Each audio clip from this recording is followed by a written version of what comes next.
go. Hi, everybody. Welcome back to this More Than Just a Game podcast. Riley and Murray and Declan Kenny will be taking a look at the latest week's sporting action. And for today's episode, our first of two for tonight, we're going to be taking a look at the March Madness Sweet 16 preview.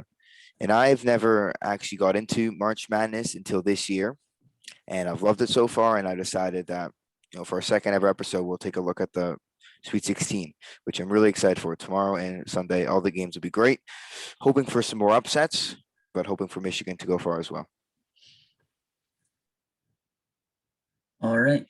So first we'll take a look, I guess, at the Sunday games. And the first one up is Gonzaga, who are the tournament favorites and still my favorites to win it all. And they're facing the Crichton Blue Jays. So Gonzaga are 28-0. They are looking to have the first perfect season since 1976. And conveniently, it was by the host of this tournament, Indiana. They beat Norfolk State 98-55 in the round of 64, as expected. I don't think anyone expected a University of UMBC Virginia type game there. And they beat Oklahoma in the round of 32. It was kind of close in the first half, but then Gonzaga really ran away with it.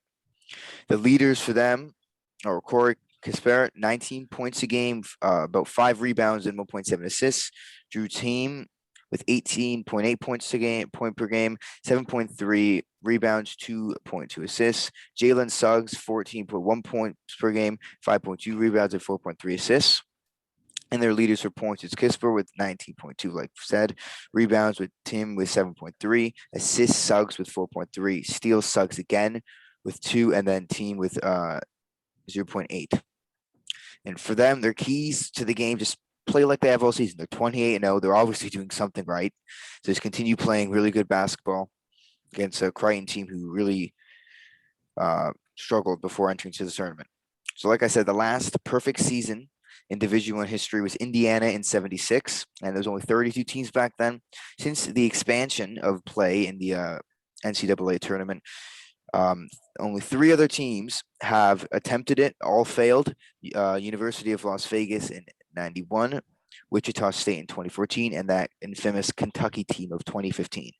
When Gonzaga has faced the top teams in the college world, they've beat them handedly. Kansas by 12 points, Iowa by 11, and Virginia by 23. And then last week, Oklahoma by 16. And I expect them again to continue and really, I don't want to say kill Crichton, but I think that's probably what's going to happen. Yeah, I still have Gonzaga as my favorite to win the tournament. I really like Jalen Suggs. I think he can emerge as a top player on this team, and he already has, to be honest, during the tournament. Like you said, just play the game that they've been playing the entire season. And I don't really see a way for Creighton to beat them. Just keep playing great defense, good on the offensive side, and keep going. And I still think that they will win the tournament. Yeah, I'd like this game to be close and exciting. I'm still going to watch, obviously. It's the first game of the Sunday slate, but I hope it's close. And now we'll look at Crichton, who, like we said, probably going to lose. They're 22-8. They beat UCSB 63-62 in the round of 64. So they had a really close game against Santa Barbara. They beat Ohio 72-58. They beat Virginia in the round of 64. Something with Virginia losing in the round of 64 to worse teams.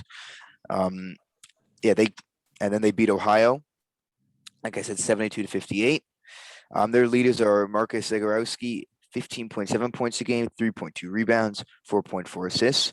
Denzel Mahoney, 12.5 points a game, 4.1 rebounds, 1.7 assists.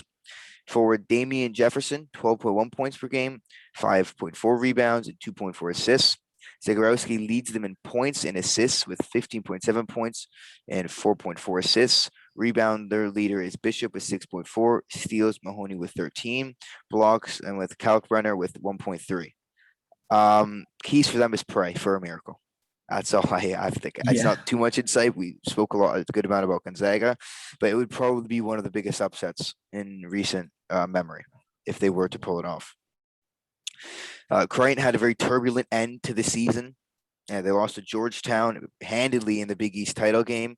Then they beat Santa Barbara and then Ohio, which I guess it gives them some credibility. They beat Ohio, who beat Virginia. But nothing really more to say about the Crichton Blue Jays. Just like I said, pray for a miracle. Yeah, I think Gonzaga will win this. My prediction for the end of this game, I think Gonzaga is going to win this game by at least 10. Yeah, I agree. I say more. Yeah, probably more, but that's probably the slightest margin Creighton can take it to. Any more than 10 is probably likely for Gonzaga.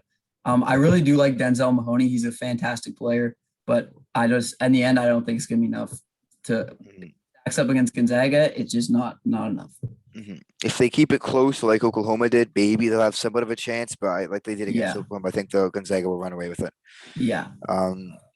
So next up is the 9:45, the late game on Sunday. It's on TBS TSN. Oregon against the University of Southern California. Both teams had impressive wins in the round of 32.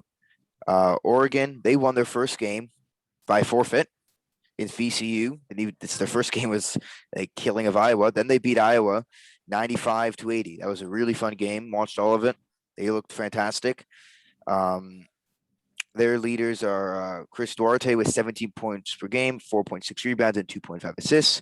Eugene Omoruyi, sorry for the butchering of his name, 16.7 points a game, 5.3 rebounds, and 2.3 assists. LJ Figueroa with 12.6 points per game, 6.2 rebounds, and 1.4 assists.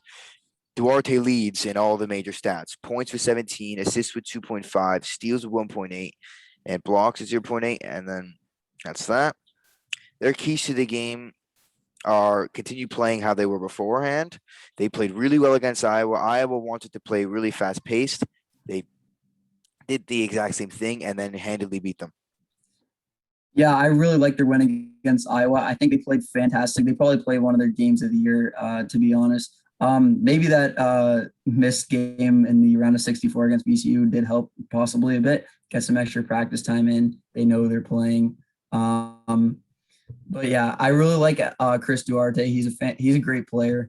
I think they just need to keep their game plan. But this game will be one of the closest of this team because USC is also a fantastic team, and I know we're getting to them as well. So they definitely proved that they belonged. A lot of people were skeptical, as there's always upsets in the round of 64, as we saw again this year with Oral Roberts and Abilene Christian, a few other schools. But they definitely proved by beating Iowa.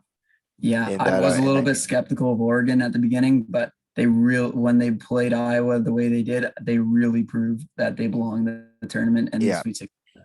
So now moving on to USC, and that I was blown away by their win over 3-seed Kansas. But before then, they beat 11-seed Drake 72-56, and then they killed Kansas. That game was. I was quite surprised. Yeah, they killed them. To the delight of everybody in college basketball. They just a domination. Yeah, there's no other word for it. That was 34-point win. It was just they held honest. They made 61% of the 3-point shots, and they held Kansas to under 30% from the field. You're going to win a game by 40 points if you can manage to do that. Their leaders are Evan Mobley with 16.5 points per game, 8.8 rebounds, and 2.3 assists. Taj Iadi with 13.5 points per game, 3 rebounds, and 2.8 assists. Drew Peterson with 9.8 points per game, 5 rebounds, and 2.8 assists. Leading in points is Mobley with 60.5, same with rebounds with 8.8. Iadi with 2.8 assists leads the team. Steals is White with 0.9, and blocks with Mobley with 3. Their keys to the game continue to ride the wave of the huge upset over Kansas. They killed them. I remember watching the game. I was expecting Kansas to win, not really knowing too much about college basketball, knowing they're the 3-seed.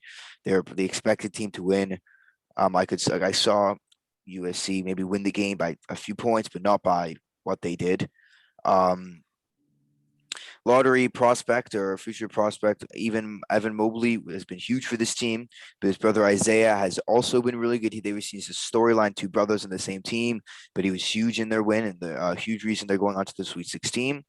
Like I mentioned before, they've made 61% of their 3-point shots and held Kansas to under 30% from the field. If they can do this to a good Oregon team, there's zero reason that they can't advance to the Elite Eight and further. Yeah, that was their signature win. I think they proved that the Pac-12 does belong in. The Pac-12 has been doing a lot better than other Yeah, yeah, conferences. and they played fantastic defensively. They, as you said, they held Kansas to to under 30% from the field. That is a fantastic defensive performance. If Yeah. they can hold Oregon to anywhere near that, they can run away with this game real fast. And I really like Evan Mobley. He's a fantastic player on the defensive and offensive end, and he crashes the boards. Yeah, I'm expecting a close game. I'm looking forward to this one. I know it's late on the Sunday, but I'm definitely going to be watching that one. Yeah, me Fantastic, too. fantastic game. Next up is my Michigan team against four-seeded Florida State. The Seminoles are 18-6.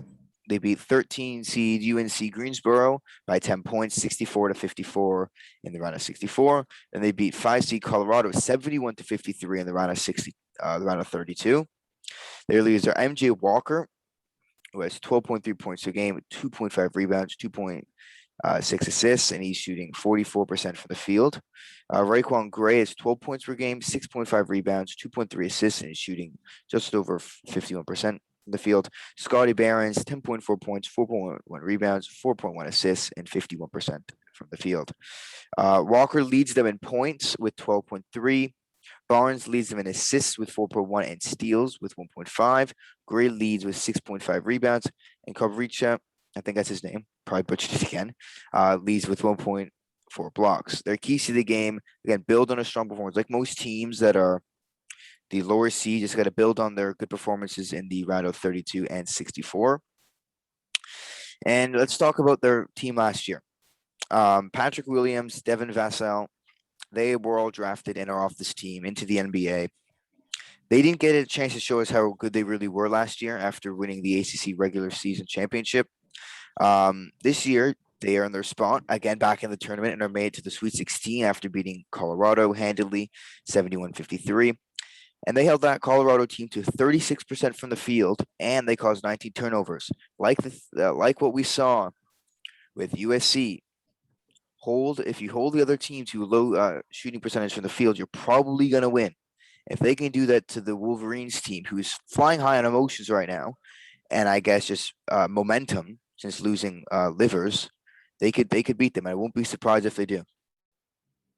Yeah, I think that Florida State, I did not expect them to be in the round of 16. I did initially pick them in my bracket, but after seeing how Colorado absolutely thrashed Georgetown in the round of 64, Yeah.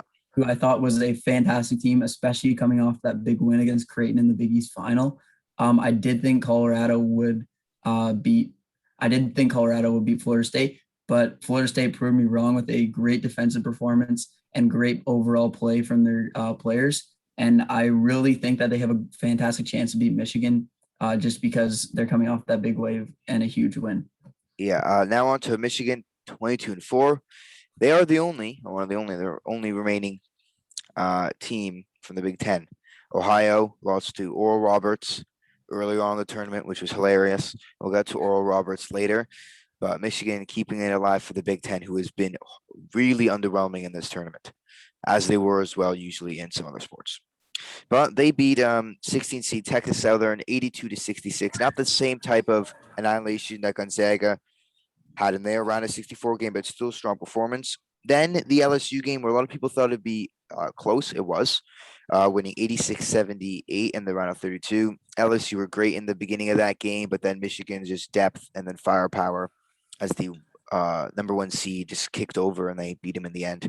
Their leaders are Hunter Dickinson with 14.2 points per game, 7.5 rebounds, just short of 1 assist a game, 1.4 blocks, and 60.6% from the field. That is really good. Then Franz Wagner with 12.8 points per game, 6.3 rebounds, 3 assists, and shooting just shy of 50% from the field. Eli Brooks with 9.7 points per game, 3.2 rebounds, 3 assists, and 43% from the field. This doesn't include Isaiah Livers, by the way, which is slotting above Wagner. He gets about 13.1 points a game. They lost him to a foot injury, and Javon Howard has said that he is out indefinitely, most likely not playing at this tournament at all, which is a huge loss for Michigan. But just really, they just got to play well, keep playing well, keep riding momentum. And most of the 64 teams in this tournament would have regressed and probably not made it this far if they're this caliber, if they lost a player of the caliber of Isaiah Livers. Michigan, without one of their best players, are still in the Sweet 16 for the fourth straight tournament. Michigan's depth has allowed them to advance, and they still look like a team that could challenge for the championship, even like we said, without Livers. Brandon Johns gave the Wolverines a boost with 11 points against Texas Southern in the first round, and then Eli Brooks was a star of the show against a very good LSU squad with 21 points in that game. Yeah, I think the Michigan's the favorite in this game, and as they should be. But this game is going to be super close. I still think Michigan will win it. Hunter Dickinson is a fantastic center, and yeah, as you said, any other team, most other teams actually, with the loss of the caliber of Isaiah Livers, they probably would have done a lot worse and not have had the win that Michigan had against LSU. But their depth makes up for it, and I think that's what will be the difference maker in this game. And just to add, Dickinson leads in points with 14.2. He leads with the rebounds in 7.5. Blocks again 1.4. He is really the best player on this team. Yeah. Smith leads assists with 5.4, and Wagner leads with steals with 1.3. I expect Michigan to go in. I'll be cheering for Michigan. I hope they do, but I wouldn't be too surprised if they lose this game. When you lose one of your best players, it's going to be tough. Yeah. So next up to the final of these Sunday games, the 7:15 one. It's on TBS and TSN. It's 11 seed UCLA, who are one of the last teams here that had to play in the first four. They play the 2 seed Alabama, who look really good. They beat 11 MSU 86-80 in the first four. Beat 6 seeded BYU 73-62 in the round of 64. And speaking of BYU, Wilson played really well today at his pro day, but that's a topic for a different video.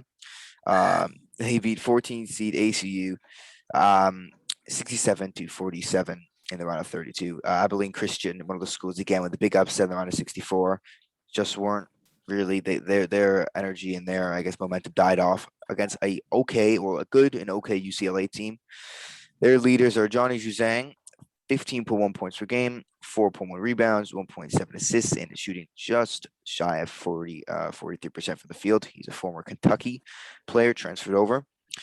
Guard Chris Smith with 12.6 points per game, 6.4 rebounds, 2 assists, 43.8% from the field. Jamie Jaquez Jr., 12.2 points per game, 6.1 rebounds, 1.5 assists, and just shy again of 50% from the field. Jaquez Jr. leads steals with 1.1, leads the blocks 0.7, leads the rebound at 6.1. Campbell leads their assists with 5.4, and Juzang has 15.1 points, which leads the team. Their keys again are, like we've said with most teams, because the case for most teams, as a lower seed, especially a lower seed, you're 11 against the 2. You need to just play well, play your game, and hope for a miracle. Really, it's in this term we've seen a lot. It is March. We've seen a lot of upsets, and I would be more surprised here if I saw an upset, but still not too surprised that it is March Madness. The most surprising thing about this team is how they've entered this tournament losing 4 straight, but they look like a completely different team. They beat Michigan State by 6 in overtime, which I love to see. They beat BYU by 11 and Abilene Christian by 20 points. Abilene Christian's run came to an end early.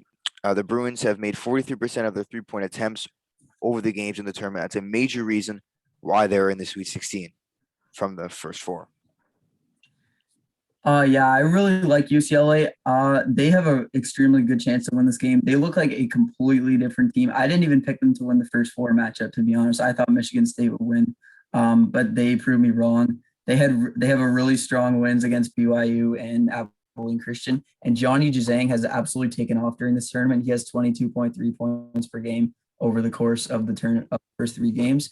He's a big factor of why they are where they are right now, and they have fantastic 3-point shooting during the tournament. And I think if they are going to beat Alabama, they need to keep shooting well from the perimeter, and Johnny Juzang needs to keep it up. Yeah. Now on to Alabama, who have proven in this tournament that they're not just good for football. You know, football brings the majority of the revenue. The basketball players use it. But they're proving that they're not just a force to be reckoned with in the college football world. They beat Iona 68-55 in the round of 64, beat 10 seeded Maryland 96-77 in the round of 32. Their leaders are Jaden Shackelford with 14.3 points per game, 3.8 rebounds, 2 assists, and 41.2% from the field. Javon Quinterly, 12.7 points per game, 2.1 rebounds, 3.2 assists, 48.7 field goal percentage. John Petty Jr., 12.5 points per game, 5.2 rebounds, 1.9 assists, and 42.4% from the field. Point leaders, Shackelford with 14.3, and then Jones runs the table here with 6.5 rebounds, 3.3 assists, 1.8 steals, and 1.1 blocks. And just to let everybody know, these stats are from the regular season, not from March Madness. These are from the regular season. Keys to their game, they had one of the most impressive wins. I watched the entire game against Maryland, and at any round of 32 game, they were really electric, and they played better than I'd even say what the score showed. They could have won that game by a lot more. And what's really interesting is it was the most points their opponent Maryland has allowed under Mark Turgeon, and the most points the program has given up in regulation time since 2009. So that shows how good the Alabama team was. And there isn't, from the performance, there isn't a Sweet 16 team that Alabama cannot beat on any given day. I know we say that a lot, but I truly believe that Alabama can win this tournament if they play like they did against Maryland. Yeah, I really like Alabama. I think that they have an extremely good chance of going to the Final Four. Jaden Shackelford is an extremely good player. They had a very strong performance against Maryland, 96 points. That's something you don't see too often in a March Madness game or a college basketball game at all. They played really well against Iona, who I think was actually a really underrated team. Rick Pitino is a fantastic coach for them, and they played really strong in that game. Good defensive performance. And I just think they have to keep up the offense, play a bit stronger on the defense. Obviously, they can't give up 77 points in a game against UCLA. So, I think they just need to keep up what they've been doing, and they could probably easily win the tournament. Yeah, now on to the games you looked at. The Saturday, March 27th matchup, which is tomorrow. And these are honestly some of the games that I'm looking forward to most. I know there's some really good games in the on the Sunday slate, but there's some games that I think will be blowouts, like the Gonzaga one and the Alabama one. Truly, I believe that won't be too close. But these games, you got Baylor, Loyola, Chicago, Oral Roberts, Houston, Syracuse. That'll be great. Yeah. I'm very excited for the Saturday slate. So the first game we'll be looking at is 12 seed Oregon State is taking on 8 seed Loyola Chicago, who both are quite underdogs after Oregon State has looked extremely good in this tournament. That game's at 2:40 p.m. Let's start off with Oregon State. So they're 19-12. Their road to the Sweet 16 so far in the round of 64, they beat 5 seed Tennessee 70-56. And in the round of 32, they beat heavy favorite number 4 Oklahoma State 80-70.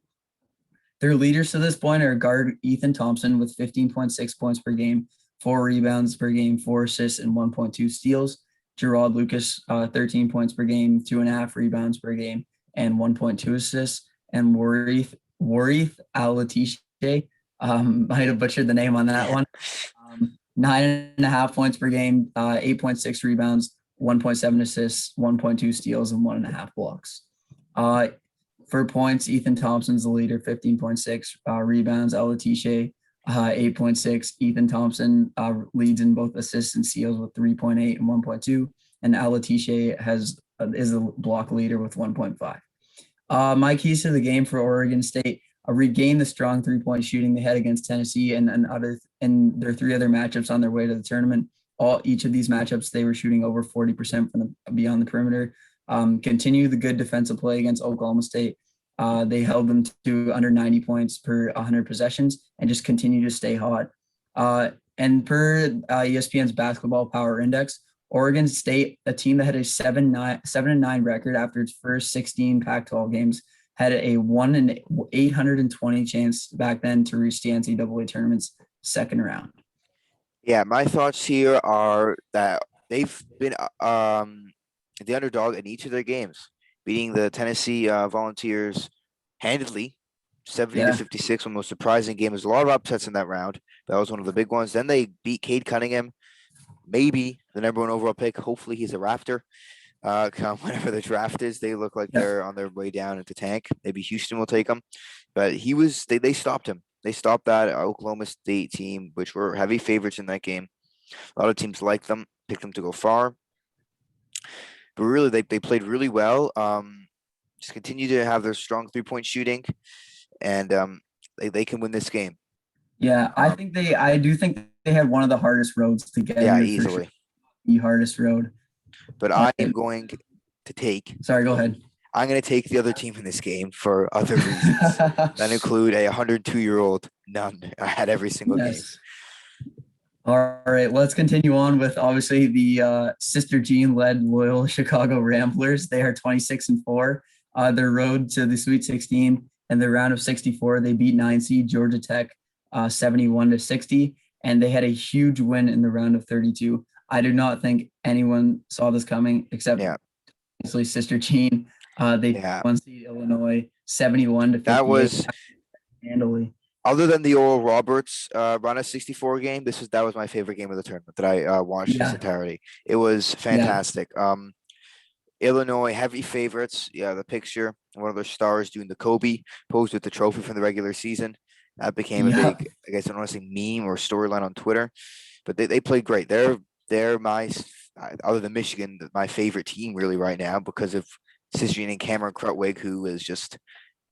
I look at the screen and it looks like he's a 33-year-old playing college basketball, but he had so much emotion. Seen him on.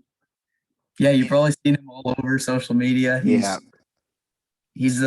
one of the top stars of college basketball. So the leaders for the team, obviously on top, center Cameron Krutwig, 15 points per game, 7 rebounds per game, 3 assists, 1.2 steals, and 1.1 blocks per game. Lucas Williamson, who is another player that I really like on the team. I think he's a great player. 8.8 points per game, 3.8 rebounds per game, 2.1 assists, and 1.5 steals. Braden Norris, he has 8.4 points per game, 3 rebounds, and 3 assists. And points and rebounds, Cameron Krutwig leads with 15 points and 6.9 rebounds. Braden Norris is the leader for assists with 3.1. Lucas Williamson is the steals leader with 1.4, and Krutwig is the block leader with 1.1. Yeah, the keys. Well, sorry, go ahead. You can go ahead, sorry. You go ahead. Okay. Keys to the game. Continue to play strong defense and maintain the same level as they did versus Illinois. They held them to 0.88 points per possession. So that is fantastic. Feed Cameron Krutwig. He's an absolute monster. Yeah, he is. To be reckoned with, and just defend the perimeter very well. Interesting facts about Loyola Chicago. They have actually gone 500, 2-2 against quad 1 opponents over the course of the season. However, they did have an impressive win against Illinois last round, and they're starting to heat up when it matters. Yeah, I'm not really too much into college basketball as it was now. I think I watched the March Madness when UMBC beat Virginia. I remember watching that game, not watching so much past. People telling me about Loyola Chicago's fairy tale run that year, and I'd love this to continue, and I think it will. I cannot wait for that game tomorrow. It's great that it's the early one. Yes. But Krutwig, just the emotion that he showed, especially when he got that steal, the steal that went off the Illinois player went out of bounds in that game. Just the emotion that he had, and especially the post-game celebration. That's what the tournament's really about, and I cannot wait to see what they can do. I would love for them to win the tournament, and I don't think it'll happen, but it could happen. And I'm going to go back to the Beavers here for a second. Their odds were almost equivalent to Leicester City's odds for the European football fans that could be listening to win the Premier League back then. That's how insane their odds were. Oregon State also fairy tale run, but I don't think they'll win. Probably because the amount of how likable Loyola Chicago is. Yeah. With and their the fact publicity. that Oregon State, the fact that Oregon State also is from a Power 5 conference, so they're a bit more mainstream than Loyola Chicago, if you will. And my pick for this game is Loyola Chicago. Yeah, I agree. They've just been too dominant. Yeah, they're too much fun to watch. Yeah, Krutwig is a fantastic all-around player. If he just continues to play the way he's been playing, I just don't see any way that Oregon State can get Loyola here. So now moving on to Villanova, and I had Villanova going far in the tournament to the final actually, because I did not know much about college basketball. I saw a few people on Twitter told me to go and fill out a bracket and join the group. I've been like, Villanova, I know that university. Let's pick them to go to the final. Probably not the best idea. But Yeah, let's take a look at their matchup. I mean they're in the Sweet 16 now, so yeah. A 5 seed Villanova taking on number 1 Baylor in the first matchup for the South region on Saturday, 5:15 p.m. Eastern. So let's take a look at Villanova's road to the Sweet 16. In the round of 64, they beat 12 seed Winthrop 73-63. And in the round of 32, they had a win over 13 seed North Texas 84-61. Quite a dominant win. Their leaders right now, Jeremiah Robinson Earl, 16 points per game, 8 rebounds per game, 2.2 assists, 1 steal, and guard Justin Moore, 12.8 points per game, 4.1 rebounds, 3 assists. They also, one of their leaders is Colin Gillespie. He does have a torn MCL, but he does have 14 points per game, 3.3 rebounds, 4.6 assists, and 1 steal. Their rebounds are their leaders for points, rebounds, steals, and blocks. So it's all Jeremiah Robinson Earl, 16.0 points per game, 8.3 rebounds per game, 1 steal per game, and 0.6 blocks per game. My keys to the game for Villanova: keep up the scoring. They have 112 per 100 possessions against Winthrop. Even better offensive performance against North Texas with 142 points per 100 possessions. I just think third team All-American Jeremiah Robinson Earl has to keep up a solid play. He has 20 points per game, 8.5 rebounds, and 6 assists per game over the course of the tournament. I believe Villanova has statistically had one of the easiest runs to the Sweet 16. They did beat 12 seed and 13 seed North Texas and Winthrop. Look to see what they can do against a fantastic team in Baylor who's coming back to stride at exactly the right time. Yeah.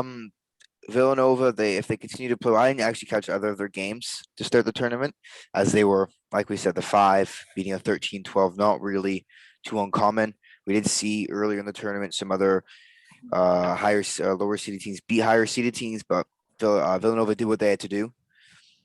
Like you say, keep up the scoring, and they should win this game, or they should have a chance really to win this game. Baylor's really good as well.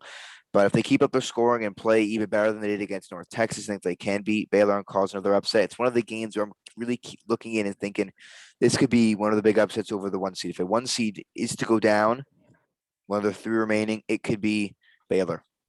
But let's look at Baylor now. Yeah.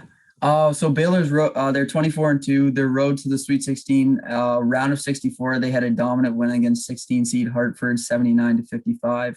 And in the round of 32, they did have a victory over 9 seed Wisconsin, 76-63. Their leaders right now, guard Jared Butler, 17 points per game, 3.3 rebounds per game, 5 assists, 2.1 steals. Masio Teague, 16 points per game, 4 rebounds per game, and just under 2 assists per game. And Davian Mitchell, 14 points per game, just under 3 rebounds per game, 5.5 assists, and 2 steals. Their points leader is Jared Butler with 16.9. Their rebounds leader, Mark Vitale, was 6.7. Their assist leader, Davian Mitchell, with 5.4. Their steal leader, Jared Butler, with 2.1. And their blocks leader, Mark Vitale, with just under 1 block. The keys for the game for Baylor, in its 76-63 win over Wisconsin in the second round, the Bears excelled against a Badgers team that was top 20 in adjusted defensive efficiency. Baylor's 119 points per 100 possessions in that game was comparable to the clip that the NBA leading Brooklyn Nets offense has averaged this season. The Bears have also found more pop off the bench. With Matthew Mayer on the floor, the Bears have made 42% of their 3-point attempts in the NCAA tournament. When he's not on the floor, they are 32% without him. I think Baylor is a fantastic team. I think that they're going to win this game. It is going to be a bit close, but they just need to keep up their 3-point shooting, and they have a fantastic chance to win. I think they will win. Yeah, another big point over the win with Wisconsin is Wisconsin had barely turned the ball over, and they caused over, I'm not sure the exact statistics here, but I think over double the amount of turnovers that Wisconsin usually has that they caused.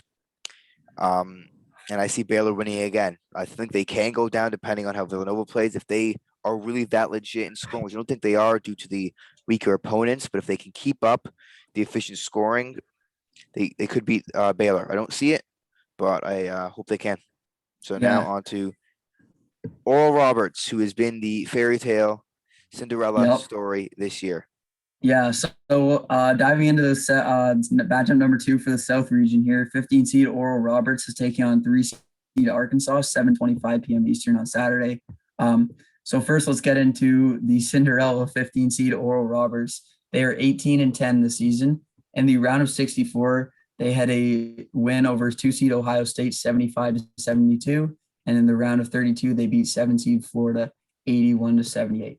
Their leaders are Max Abmas, 24.5 points per game, 3.3 rebounds, just under 4 assists, and 1.5 steals per game.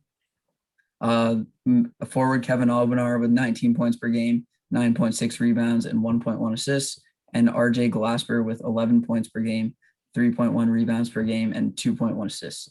Their points, assists, and steals leader is Max Abmas, 24.6 points per game, assists 3.8 per game, and 1.5 steals per game. Kevin Obenar is their rebounds leader with 9.6 per game, and Francis Lassise is their block leader with 0.8 points per game.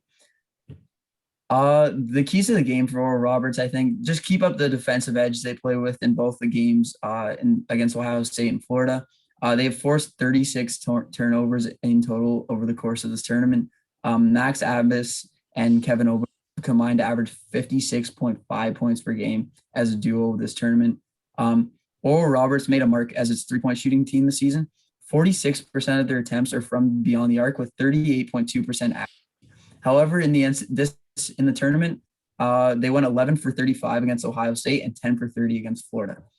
Oral Roberts is now the second team to ever reach the Sweet 16 as a 15 seed. Yeah, Oral Roberts, really interesting school for some other reasons, but their basketball play has been fantastic in this tournament.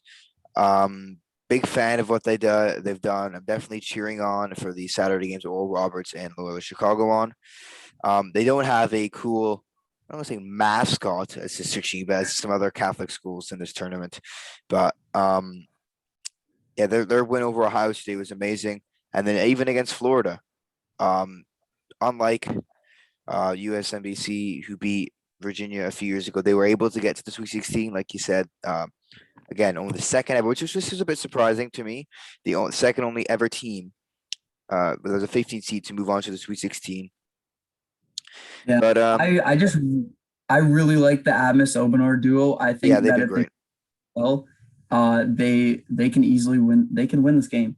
Yeah, they've been really, really good and exciting to watch as well. I love the underdog story in any sports, especially March Madness, because it seems to happen all the time. Now on to the Arkansas, as I call them because America. Arkansas Razorbacks. Yeah. Their road here. Yeah. So Arkansas had the road to the Sweet 16. They in the round of 64, they beat 14 seed Colgate 85-68. They did get off to a pretty slow start. Yeah, let me say something about that game. I remember watching that on the first day of the tournament, thinking, wow, the toothpaste is going to beat Arkansas. They were up by like 10, I think, early in that game, and then Arkansas had like a 17-0 run or something like that to end off the half, and then it took off. Yeah, I do remember Colgate jumped out to an early lead, and I think we were all very surprised. Yeah, I was like, what? I did not expect this. Yeah. And in the round of 32, they beat 6 seed Texas Tech. They just squeaked one out 68-62. That was a fun ending. Yeah, that was a fantastic game as well. Their leaders are Moses Moody, 17 points per game, 6 rebounds per game, 1.7 assists per game, and 1.1 steals.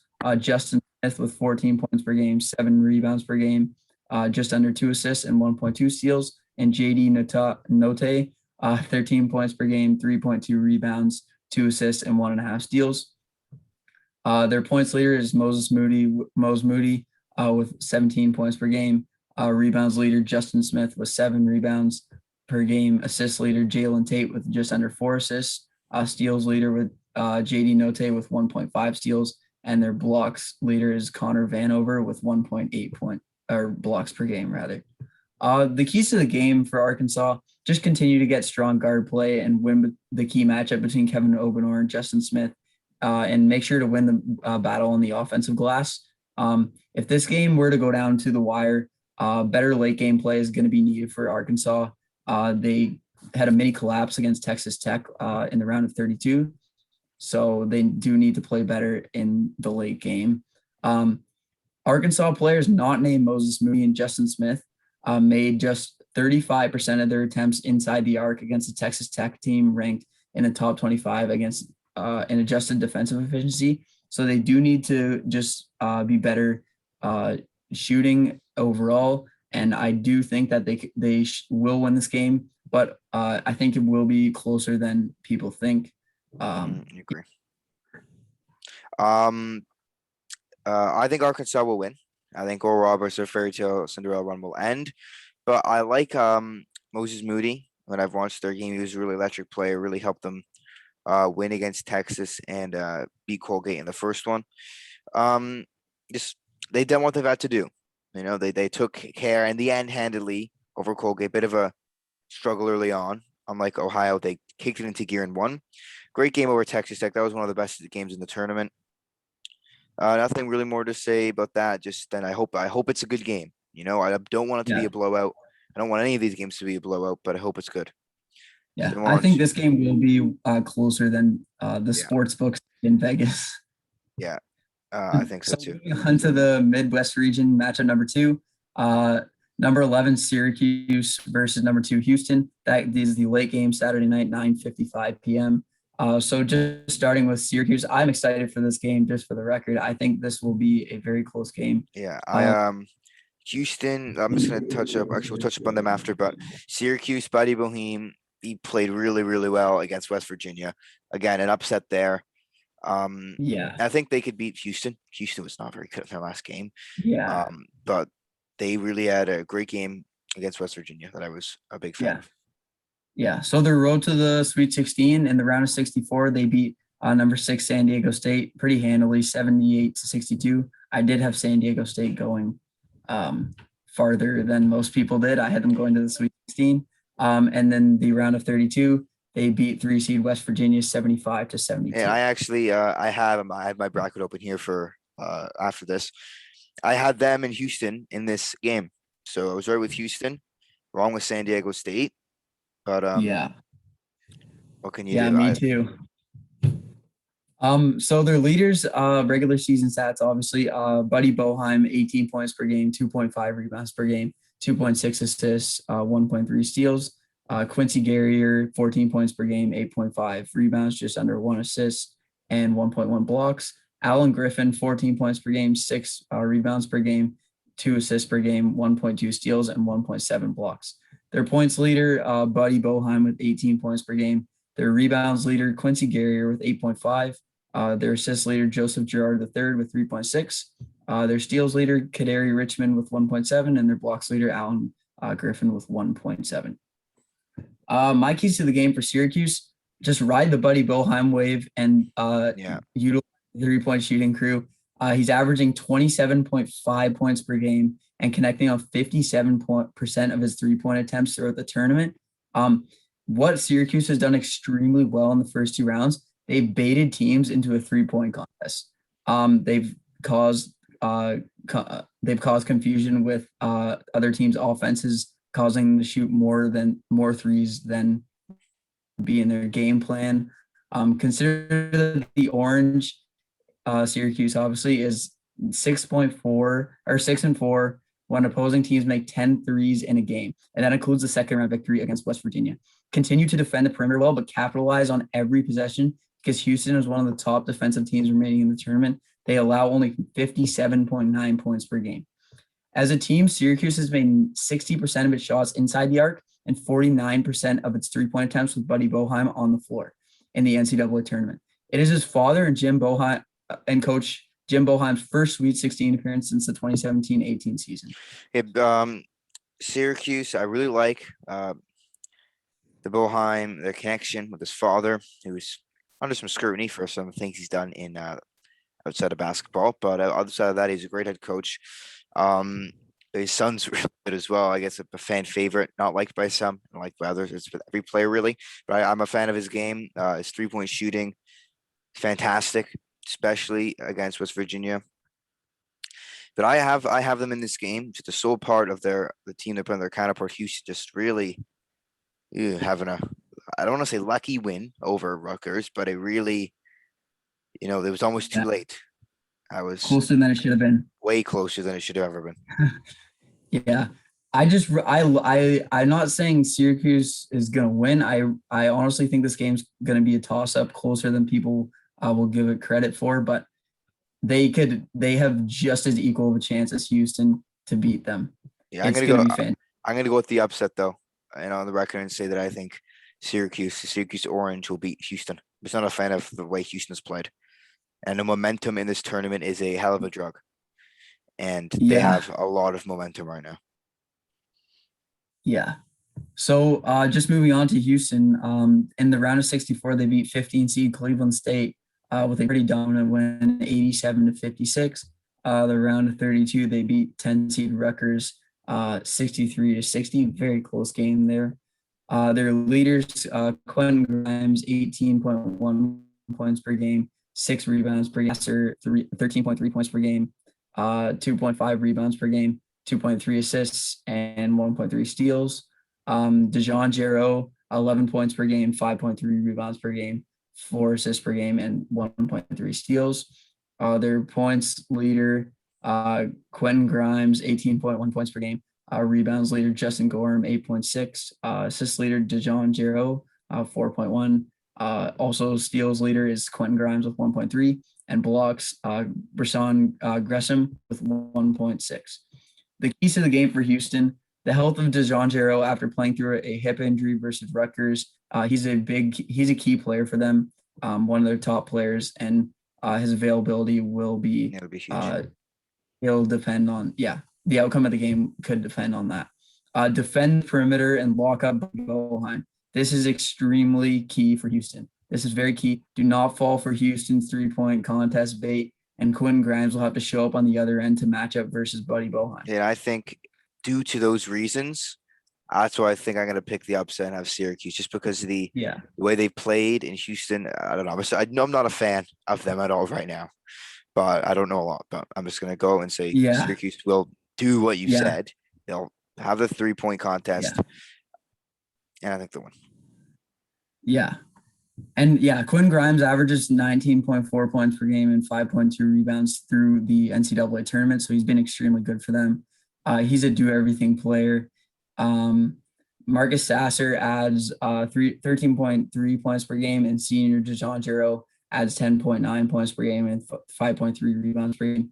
But obviously his availability is going to be questionable in play. And Houston is a strong perimeter team, but the offense really does flow through Quentin Grimes. My prediction, I think Houston will win.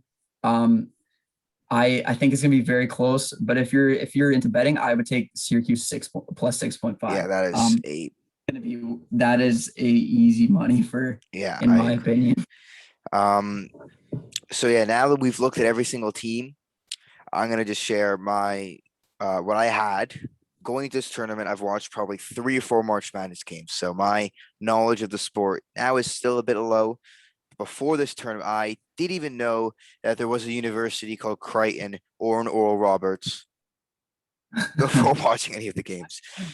I've watched March Madness for quite a while. I did not know there was an Oral Roberts either. So yeah, I will give myself credit for this. In the West matchup, I had both games. I had Gonzaga or minus Virginia. So I had Gonzaga, Crichton, but I had USC and Oregon. Then so I had those two right in that quadrant area west, in the West section. I'm going to go with Gonzaga and USC to match up in the Elite 8. That's who I think is going to go forward. In the East, I had Michigan and Florida State, which is right. Then I had BYU and Alabama. For these 2 games, I'm going to take Michigan over Florida State, Alabama over UCLA. Then I'm going to go with, in the South, I had North Carolina and Villanova. I was wrong about North Carolina. I had Baylor being upset early in the tournament. Didn't know too much, but I'm going to go Baylor taking over Villanova. Then I had Texas Tech and Virginia Tech. This is where my bracket went way down. I'll take Arkansas over Oral Roberts to play Baylor. Oral Roberts run will end. Then I had Illinois and Oklahoma State. I think a lot of people at Illinois in the Sweet 16. But here I'll take Loyola Chicago over Oregon. Then I had San Diego State against Houston. It's wrong one there. San Diego. A lot of people had San Diego further. They disappointed heavily in this tournament. I'll take Syracuse to face Loyola Chicago, which then I think Loyola will move on to the Final Four. But that's just if everything goes well. Yeah. And in my bracket for the West region, I had Gonzaga and I had UC Santa Barbara matching up in the Sweet 16 Your Cinderella. because that was my Cinderella team. I did think they were going to beat Crichton. They did not. They lost by 1 point at the very last second. It was very depressing. And I did. The only reason I did have them in the Sweet 16 is because I actually did have the Ohio over Virginia. So I did think they would beat Ohio in the second round. I got the Ohio matchup right. I am picking Gonzaga to move on. I had for the other game, I had Kansas and Iowa. Obviously, both picks were wrong for that one. And I do for the USC Oregon. I have Oregon moving on for that one. And in the East, I had Michigan, Colorado, and I had Texas and Alabama. And for the Elite Eight matchup there, I do have Michigan and I have Alabama. And in the South, I had Baylor and Purdue. Purdue did not even get past North Texas. The home team. Yeah. Really disappointing. And the other matchup, I had Arkansas against Ohio State. We know what happened to Ohio State. And for the Elite Eight matchup for the South Division, I have Baylor and Arkansas. And in the Midwest, I had Illinois taking on Oklahoma State. Both picks are wrong there as well. I had San Diego State and Houston. And for the Elite Eight matchup for the Midwest, I have Houston taking on Loyola Chicago. And moving on to the Elite Eight predictions, I have Gonzaga over. I have Michigan over Alabama. I have Baylor over Arkansas. And I have Loyola Chicago beating Houston. I think they're going to go to the Final Four. Yeah. So I'll add in here my predictions for that round. Like I said, Loyola Chicago beat Syracuse for me. I think Baylor will beat Arkansas. I'm torn on Alabama and Michigan because I like Michigan. I really want them after such a depressing football season, which will probably continue to be depressing for as long as Harbaugh is their head coach. I'm just going to be a homer and pick them to beat Alabama. Who's going to see it, but I'm just going to go with it. Then Gonzaga beat USC there. I still have Gonzaga winning the tournament.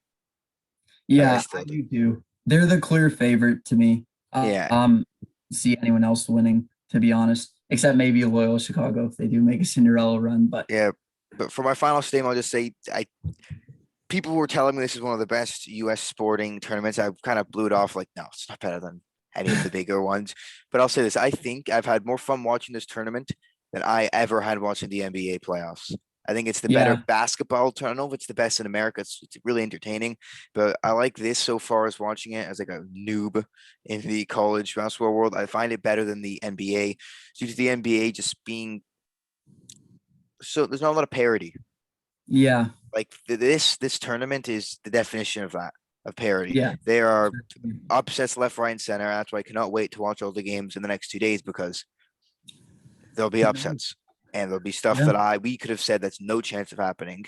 Like I would not be surprised if Crichton went out and blew out Gonzaga because that's what this tournament's like. I would not be surprised if Oral Roberts moved on to the Elite Eight. Yeah, I'd be a bit surprised, but I wouldn't be. I think they have a fantastic chance of winning. Like they could win easily. And I'll just say this: I am in first place in my group. I have 360 points, so I'm in first. So I will just brag about that. So that's it for the March Madness Sweet 16 preview. We will have the Elite Eight, Final Four, and the championship previews later on in the coming weeks. And thank everybody for listening and hope you have a great rest of your night. Enjoy the games, guys. Yeah, enjoy the games.